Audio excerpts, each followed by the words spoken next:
Hold on to your hats, kids. Things are about to get bulbous.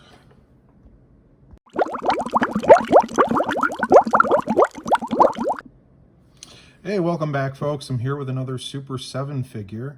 This is from the latest Wave 6. Just got these in today, and I'm looking at Mara. This is the Cobra character that appeared in Memories of Mara episode in Sunbow, and she comes with her signature gear, which was this bubble helmet and a small air, I guess, water tank, and nothing else because she didn't have anything else in the cartoon.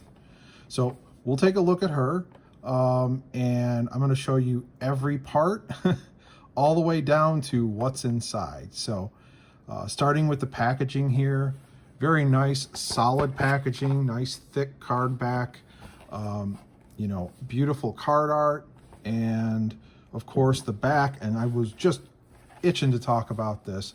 They've started making more different file cards for these. So instead of just getting a carbon copy of all the old file cards, now this is a new character, so this doesn't apply.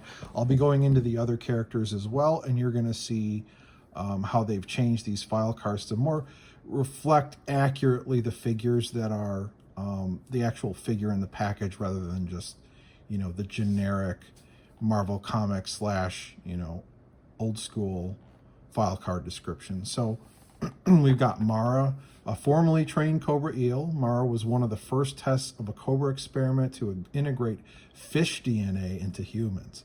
She grew gills, but her skin color changed and she was no longer able to breathe in the open air. Mara originally joined Cobra out of a hard luck neighborhood where right and wrong didn't matter and no one was a friend. Wow, they really aped the every single line out of the cartoon for this. She found out that Cobra wanted more than they let on. She departed Cobra with help from G.I. Joe during an incident where the Joes were attempting to find the USS Nerka. And this line right here is, like I said, pretty much verbatim from the cartoon. There are no friends in Cobra, only convenient alliances.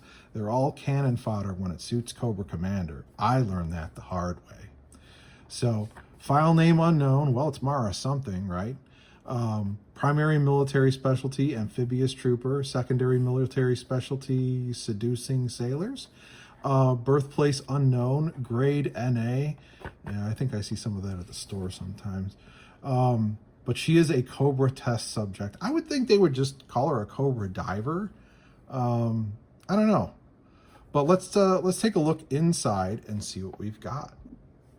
All right, so we've got Mara out of the package now. Let's take a look at her. She's got nice construction, no obvious problems with the O-ring, it looks like. So she sits nice, and you know, her waist sits nice and seated. You can move her, you know, a little bit around the waist. She stays in place. You know, so this is the probably the thing I find most of a problem with new O-ring figures, is that they don't stay. When you move them into a position, they want to usually pop back into this position. Even she's got a little bit of a penchant to want to pop that way, but she does, you know, the friction on the inside of the waist is really nice, and it stays exactly where you put it. So no problems there. That's just kind of defaults to the default, and you can see, you know, you tap her a little bit and her belly's going to stick out. So you need to be careful of that. She, you know, the sculpting otherwise really nice. Swivel arm battle grip. How does she sit? She sits just fine. So that's another problem, too tight legs. That she passes that check. Kick out about that far. Other leg, kick out, so she can actually, wow, impressive. Can we stand her up, do the splits? Maybe not. Oh, let's see if we can take advantage of that over. There we go. All right, Mara doing the splits. We can swivel the head. The head is on a ball neck. So just like Shipwreck, she can nod up and down. very plain uniform, nice crisp Cobra logo on there. So she's looking just like the cartoon. And now we get to her very bulbous accessory, the diver helmet in reverse that keeps water on. So let's see how easy it is to slip this over Mara's head. Oh, well, I guess that's what the seam here is for. So I'm guessing we pop this open. How about that? And we're gonna place one side on the back of her head and one side on the front of her head. And there we go. And she's got, oh, it's a very shiny diver outfit. So they really didn't go with, let's make this gray like the cartoon. It fits more with, you know, Cobra figures on your shelf. Even though this is even shinier than anything that really Hasbro ever did, except for a very few figures were this shiny. This is almost like real metal. It is not vac metal, it's paint. It's just very shiny, so awesome. Let's compare with Secto Viper here. We're looking right at home. Remember, kids, bugs, not hugs. Now, here's the other part of the accessory that, as I was taking her out of package, I freaked out, and then I realized I was looking at an old friend. So, backpack peg fits in the back just fine. However, what we have here is the first time in however many decades we have a new figure with an accessory hose. So I was super excited to see this. I don't particularly like the accessory hose they used. I will probably replace this with some harder hose from Small Joe's that I got. See, it's really hard to kind of put that back on there because the hose is just super soft.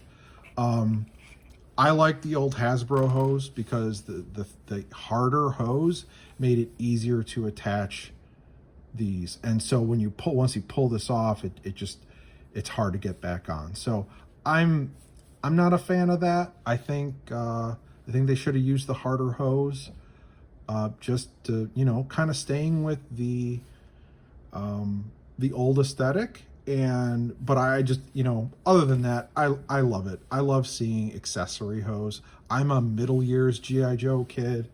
My first year really collecting was 1987, and with 1987 came the Techno Viper, who, you know, those two big hoses coming off his backpack that's childhood for me right there.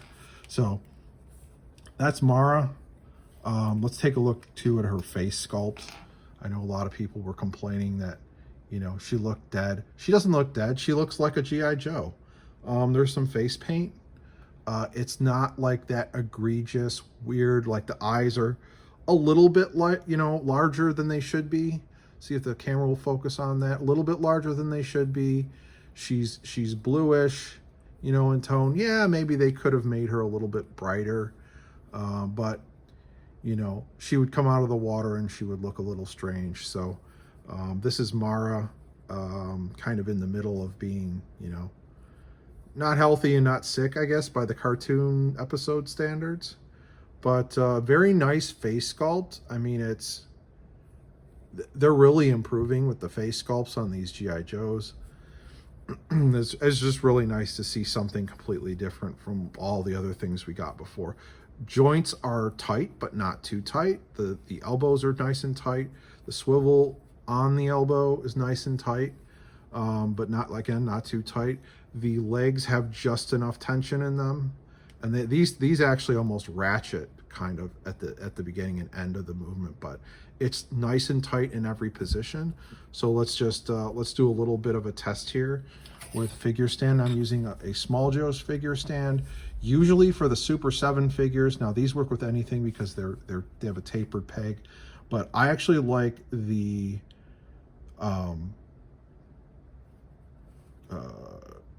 grindstone stands with the Super 7 figures. They tend to fit in the peg holes really well.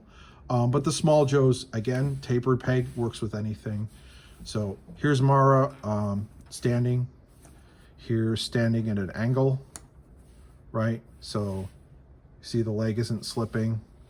We're gonna put her even further back, just to show you that she stays in place in every position. I could do it with the other leg, but the tension is the same. Yeah, again, joints are nice and tight. The hands are not too, they are hard, but you're not gonna break a thumb. So there's a little bit of play. It's not like, you know, the Secto Viper over here where you're gonna break his thumb. I'm gonna remove his gun and just show you, she doesn't come with any accessories, that she can hold on to G.I. Joe accessories. So there she is with Secto Viper's gun. Look at that. So now let's take a look inside of Mara. For the last part of this review, we've got Mara in her parts form. Now I didn't disassemble the legs. You can see the legs are, you know, held together with a standard screw. I chose not to take these apart, but you can kind of, I mean, you know what G.I. Joe legs look like, right? So Mara is held together with a rubber O-ring, and she has a angled T-bar, which some indie figures had problems with this. She has a small O-ring. It is not the standard size for a 1985 or up figure, or a 1982 to 84 O-ring. So much smaller. This is much more similar to like the Leonard Wow Girls. This is also the same size O-ring you may want to use to replace inside of Scarlet, the 82, 83 Scarlet. You should use a smaller O-ring than this. So this is nice. I don't know what this material is. It appears to be some form of rubber. I don't think this is the forever O-ring material. So eventually you will want to have some of these on hand if you've got a lot of Super 7 figures in about 5 years. So just for those of you who like to have these on hand, we're gonna measure this out. So we've got the O-ring, and we're gonna check the size here. So this is a, let's just slip this on here, and we're gonna measure with the calipers, see how thick this is. So this is 3.35 millimeter. Oh, no, sorry. I've got the ratchet on. So around 2 millimeters for the O-ring, and usually O-rings are inner and outer diameter. So we're gonna measure the inner diameter first. The inner diameter appears to be, let's see,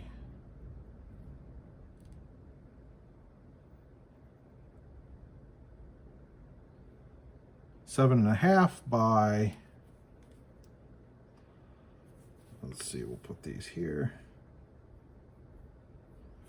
That is 7.5 by, we'll just say 11.5. So 7.5 inner diameter, 11.5 outer, or thereabouts. So we could probably cross-index this O-ring on a chart and get a number for that O-ring.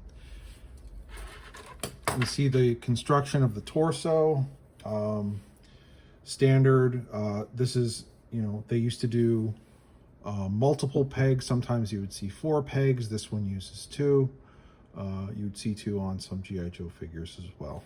So those are alignment pins to make sure that the torso lines up when it goes back together. The fit on the torso is excellent. Saw a few, the Cobra Commander, Tomax and Zaymot in the first wave had some fitment issues. There is no visible seam here. There was no visible seam when the figure was together either. The waist piece is tooled pretty well. I did have a little bit of trouble getting the O-ring out without rubbing against this. You know, as we know, crotches can break. This one is pretty thick. I would not worry too much about this, but as it ages, You may want to be careful with this because the O-ring did rub pretty hard against the inside here. So as the plastic shrinks on here, you may end up wanting to file either side of these for a looser fitment. Arms, I didn't see any problems with the arm joints. They are a thin peg compared to old G.I. Joes that had a thicker peg here. This was the weak point in the Tomax and Zaymot figures. They tended to break on this thin peg. She doesn't seem to have any problems with this peg. You know, the way that the arms felt inside the torso, I didn't see any issues. So I would say that this figure was constructed pretty well. So that's it. That's it for Mara. And if you like this video, please just, you know, like and subscribe. Check out our other videos on the channel and let us know what you think. Thanks.